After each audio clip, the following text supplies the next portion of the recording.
বাপরে বাপ, যা গরম পড়েছে, সত্যি কথা বলতে রান্নাঘরে ঢুকে থাকায় দূর দায়।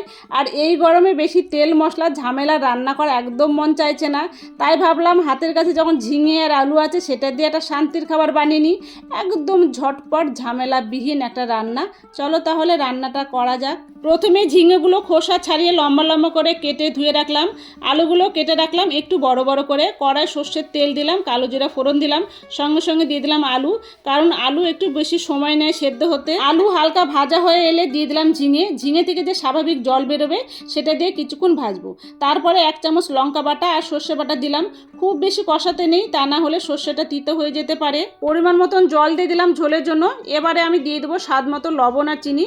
এবারে আমি এটাকে ঢাকাতে রেখে দেবো যেন আলু আর ঝিঙেটা ভালো মতন সিদ্ধ হয়ে যায়। ঝোলটা একটু ঘন হয়ে এসেছে আর আলু আর ঝিঙে দেখো ভালো মতন সিদ্ধ হয়ে গেছে। এবার আমি এটাকে নামিয়ে নেব। নামানোর আগে দিয়ে দেবো কয়েকটা চিড়ে রাখা লঙ্কা আর ডালের বড়া। ডালের বড়া বানানোটা খুব সহজ। যে কোনো ডাল আধা ঘন্টা আগে ভিজিয়ে রাখবে। 2টো কাঁচা লঙ্কা দিয়ে এটাকে ভালো করে বেটে নিবে আর ভালো করে ফেটিয়ে ছোট ছোট করে ভেজে নিলেই হয়ে যাবে। বড়া বানিয়ে আমাকে জানাবে তোমাদেরটা কেমন হয়েছে। দেখাবে নতুন একটা রেসিপি নিয়ে পরের ভিডিওতে। ততক্ষণ সবাই খুব ভালো থেকো, সুস্থ থেকো, এনজয় করো। Thank you.